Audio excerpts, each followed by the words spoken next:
Breaking news Bhakarapeta resort ఘటనపై మంచు మనోజ్ వివరణ ఇచ్చారు. పోలీసులు తన బౌన్సర్స్ తో దురుసుగా ప్రవర్తించారని మనోజ్ ఆరోపించారు.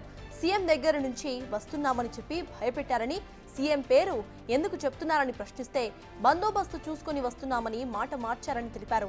మనోజ్ తాను పోలీసులతో మిస్బిహేవ్ చేయలేదని, పోలీసులకు సహకరించారని, ఏ తప్పు కూడా చేయలేదని అంటున్నారు. తాము రిసార్ట్లో భోజనం చేసే సమయంలో సైరన్తో వాహనంలో వచ్చి పోలీసులు హంగామా చేశారని తెలిపారు. ఈ క్రమంలోనే తాను పోలీస్ స్టేషన్కు వెళ్లి ఎందుకు ఇబ్బంది పెడుతున్నారని అడిగానని, అందుకు ఎస్ఐ సమాధానం చెప్పకుండా అక్కడి నుంచి వెళ్లిపోయాడని తెలిపారు. దీంతో సీఐకి ఫోన్ చేసి మొత్తం విషయం చెప్పారని అన్నారు.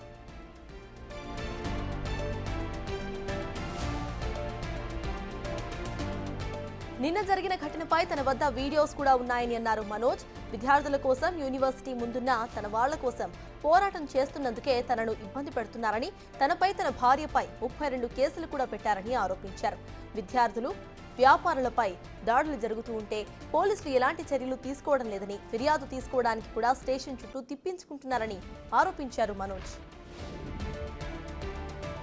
గత కొన్ని నెలలుగా అంటే డిసెంబర్ 8, 2024 నుంచి ఏం జరుగుతుందో మీరు అందరూ చూస్తున్నారు. మీ అందరికీ మై అపాలజీస్, నన్ను క్షమించండి. ఎందుకంటే ఈ ఒక సమస్య నేను ఎవరి కోసం అయితే పోరాడుతున్నానో, మా స్టూడెంట్స్ కోసం అండ్ మా కాలేజీలో ఆపోజిట్లో ఉన్న పని చేసుకుంటూ ఉన్న ప్రజల కోసం అండ్ వ్యాపారాలు చేసుకుంటున్న ప్రతి ఒక్కరి కోసం. అండ్ నేను ఫస్ట్ నుంచి దాని మీద మాట్లాడుతుంటే అది తప్ప డైవర్షన్ చేస్తూ, నా మీద అటాక్లు చేస్తూ, నా కుటుంబ సభ్యులను లాగుతూ, నన్ను ఒక మనిషిని ఎన్ని విధాలుగా ఇబ్బంది పెట్టాలో అన్ని విధాలుగా ఇబ్బంది పెట్టేస్తున్నారు. అండ్ భయపడతారు అనుకుంటున్నారేమో, అది జరగని పని, ఈ జన్మకి జరగదు. అది నేను తప్పు చేయలేదు.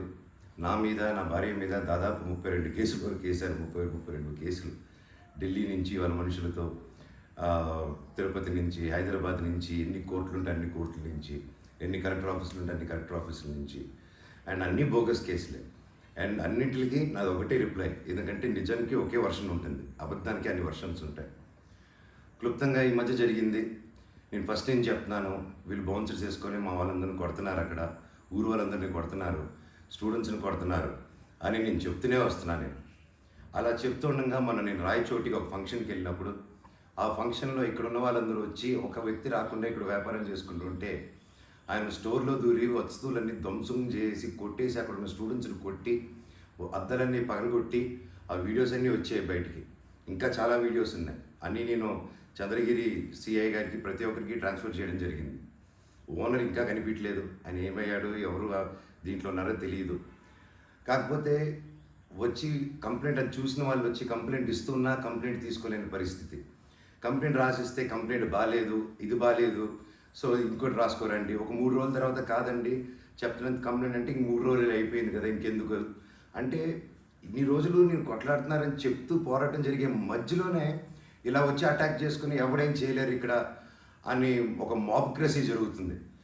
అండ్ నిన్న రాత్రి కూడా నాకు ఇంటెలిజెన్స్ నుంచి మా హాస్టల్లో ఉన్న సురేష్ అన్నకి ఆ వాయిస్ రికార్డింగ్ కూడా మీకు పంపిస్తాను. ఫోన్ చేసి నేను ఆనరబుల్ సీఎం గారి దగ్గర బందోబస్తులో ఉన్నాను, మనోజ్ గారు అక్కడికి వచ్చారా, ఎందుకు వచ్చారు, మీ హాస్టల్ దగ్గరికి వచ్చారా, ఎఫ్ఐ దగ్గర రెస్టారెంట్ దగ్గరికి వచ్చారా, ఏదైనా ప్రోగ్రామ్ చేశారా.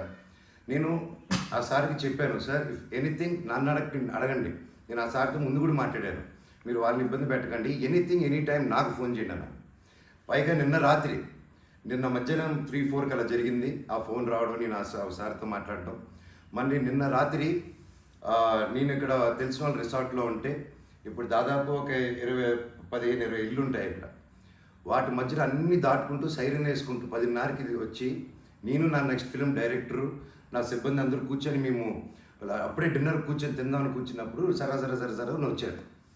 సరే ఏంటంటే అందరూ కంగారు పడి వెళ్ళారు. ఏంటి సార్ అంటే, మీరంతా ఇక్కడ ఏం చేస్తున్నారు, నేను సీఎం గారి దగ్గర నుంచి వస్తున్నాను, ఆనరబుల్ సీఎం గారి దగ్గర నుంచి వస్తున్నాను, నీ పేరేంటి, ఏ ఊరు, అసలు ఇక్కడ ఎందుకు ఉంటున్నారు మీరు అని రాత్రి 10:30కి ఒక ఎస్ఐ గారు, కానిస్టేబుల్ గారు. అండ్ నేను వెంటనే దిగాను కిందకి. సార్ ఏంటి సార్ సీఎం గారు దగ్గర నుంచి వచ్చారని చెప్తున్నారు, what did we do mistake sir, ఒకసారి నాకు చెప్పండి ఎవరు అప్రోచ్ అయ్యారో, నేను వచ్చి కలుస్తాను సార్ అని చెప్పాను. లేదు సీఎం గారు లేదు, నేను బందోబస్తు ఫినిష్ చేసుకుని వచ్చాను అని చెప్పి ఆయన మాట మార్చారు. ఓకే సార్ అంటే మేము దాదాపు ఒక 10-15 మంది ఉన్నామండి ఇక్కడ రిసార్ట్లో ఒక 3 ఇల్లు తీసుకుని ఉన్నాం అండ్ అందరూ చూస్తున్నారు అంటే రికార్డింగ్స్ అన్నీ చేస్తున్నాం మేము జరిగిందంతా. లేదు సార్ ఇలా అన్అఫీషియల్గా కాదు సార్, స్టేషన్కి వెళ్దాము, అక్కడైతే రికార్డింగ్ ఉంటుంది, డైరెక్ట్ డీజీపీ గారి ఆఫీస్కి ఉంటుంది, let's do that recording that sir అని చెప్పి మీ గారు అదండి స్టేషన్కి వెళ్ళి నాకు ఒకటే చెప్పండి, ఆనరబుల్ సీఎం గారి పేరు ఎందుకు తీశారు మీరు అండ్ మా వాళ్ళని ఎందుకు ఇంటిమిడేట్ చేస్తున్నారు, అక్కడ షాప్ ఇరిగిపోయి అదంతా చేసి నేను కంప్లైంట్ చేస్తుంటే వాళ్ళని ఏం చేయట్లేదు, అది అడిగిన వాడిని మాత్రం ఇలా వచ్చి టార్చర్ చేస్తున్నారు. భయానికంటే ప్రేమ గొప్పదండి, అది నేను నమ్ముతాను. అండ్ నేను మళ్ళీ చెప్తాను, జరిగింది ఇది. అండ్ నేను అక్కడికి వెళ్ళిన తర్వాత పోలీస్ స్టేషన్కి నేను నా కారులో ఎక్కి స్టేషన్కి వెళ్ళాను, వెనకెళ్ళి ఎస్ఐ గారు వస్తున్నారు. స్టేషన్ లోపల ఆగి వెళ్ళిన తర్వాత ఎస్ఐ గారు 500 మీటర్ల దూరంలో ఆగారు. ఆగిన తర్వాత మా వాళ్ళు వెళ్ళి సార్ వెయిట్ చేస్తున్నారు, రండి ఎందుకు వస్తానని కారు తీసి ఆయన వెళ్ళిపోయాడు, ఆయన కానిస్టేబుల్ గారు. నేను లోపలికి వెళ్ళి హెడ్ గారు ఉన్నారు, ఇంకో కానిస్టేబుల్ గారు ఉన్నారు. అయ్యా కెమెరా ముందు మాట్లాడతామని చెప్పి, అయ్యా ఇలా వచ్చి నన్ను డిస్టర్బ్ చేశారు, ఎందుకు చేశారంటే ఎస్ఐకి ఫోన్ చేసి నేను తీయట్లేదు సార్ అంటే స్పీకర్ పెట్టండి అన్నాను, అన్నీ రికార్డ్ చేశారు. అండ్ అఫీషియల్ ఆ కెమెరా ముందే మాట్లాడుకున్నాం. దయచేసి పోలీస్ స్టేషన్లో జరిగిన రికార్డింగ్స్ కుదిరితే చూడండి, మీరు తెప్పించుకొని ఏం జరిగిందో. ఇదండి జరిగింది. అండ్ ఎస్ఐ గారు రాలేదు, ఎవరు రాలేదు, నేను ఎక్కడే వెయిట్ చేస్తున్నాను. ఈలోగా సిఐ గారు ఫోన్ చేస్తే నాకు మెసేజ్ పెట్టండి సార్, మా వాళ్ళకి నేను ఇక్కడ నన్ను ఏంటి ఇంటిమిడేట్ చేసి నన్ను ఇలా తొక్కాలని చూస్తూ ఉంటే ఇంకా మిగతా వాళ్ళందరినీ ఏం చేస్తారు సార్ మీరు, నేను ఊరి దాటాక వాళ్ళని ఏం చేస్తారు సార్, వాళ్ళకి ఏం ప్రొటెక్షన్ ఉంది అని చెప్పి అనడం జరిగింది. సో ఇది జరిగింది, ఎందుకంటే ఒక్కొక్కరు ఒక్కొక్క న్యూస్ క్యారీ చేస్తున్నారు, but this is the facts happen. నా దగ్గర ప్రతిదీ ఫ్యాక్ట్ ఉంది. నన్ను తప్పు అయితే నా షర్ట్ పట్టుకుని ఎవరే మనోజ్ తప్పురా అని అడగండి మీరు, I'm ready for that. But దీంట్లో దీంట్లో ఏది నాది ఒక తప్పు లేదు. అండ్ ఈరోజు కూడా I'm going to meet SP గారు ఈరోజు 5 గంటలకి. ఆయన కలిసి ప్రతి ఒక్క ప్రూఫ్ ప్రతిదీ నా దగ్గర ఉండేది వెళ్ళి తీసుకెళ్ళి చూపించి సార్కి సబ్మిట్ చేయాలనుకుంటున్నాను. థ్యాంక్ యూ సో మచ్ అండి.